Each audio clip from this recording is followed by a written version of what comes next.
So I started with a regular piece of computer paper and a ruler, and I'm going to be drawing a barn. Now, I will have a template available on our webpage at chalkitupfancy.com, and you'll be able to download this so you do not have to draw it.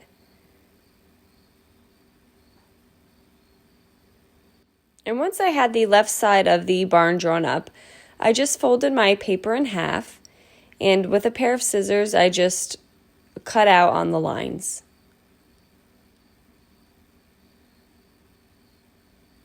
I set that aside, and then I just drew up a couple different size triangles, and I had two different sizes for the top window of the barn and two different sizes for the bottom doors of the barn.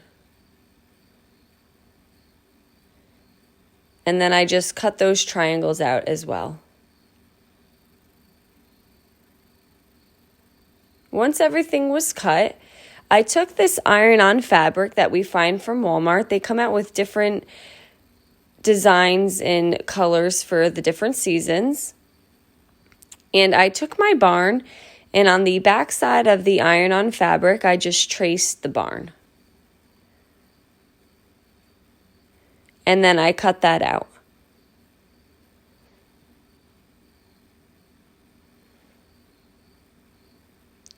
Now, once I had the barn fully cut, I took my triangles for the top window and traced two triangles on the top and bottom, and then the other size triangle on the left and right side. And then I cut those four triangles out. And then I moved to the bottom doors, and I took the other triangles I had cut and I traced them. The smaller ones were on the top and bottom, and the bigger triangle was on the left and right side.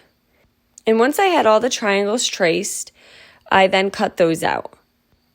And then when I had the one door cut, I then took the iron fabric and folded it in half, and then traced that door so that I had the same one on the other side. And then I cut that out. And now I have the barn all cut out. And what I did is I took this canvas hanger that I got from Hobby Lobby. It was $9.99, and then I got it for 50% off. And I took another fabric out of the pack, and I cut two rectangles so that they could lay behind the barn cutout, and you would see that through both the door and the window. I centered my barn onto the canvas, and once I had it in place, I just took a pen and just marked where the top window and the bottom doors were.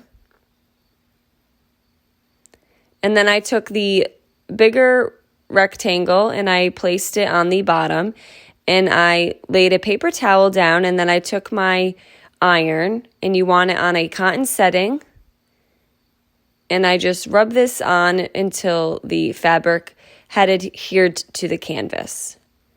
And then I repeated this for the top rectangle as well. And once those were all set, I then took my barn cutout and I laid that on top. And then I laid my paper towel down, and I used the iron to then adhere the barn to the canvas. And I did this in sections. I did the bottom and then the top.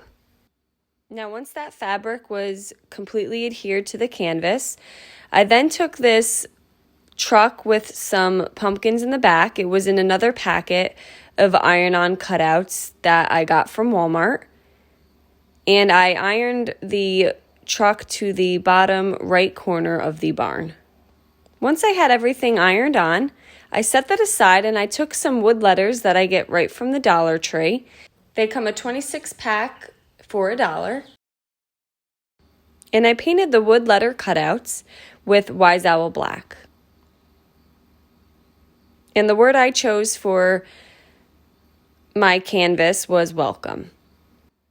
I allowed all of those to dry, and once they were dry, I just took my hot glue gun and I glued them to the top of my canvas.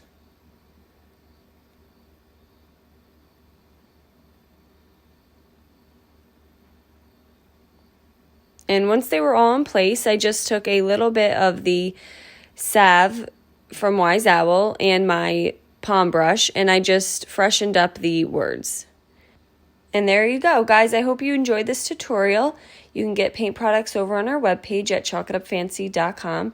And don't forget, you can check out some other tutorials over on YouTube or our webpage as well. Have a great day.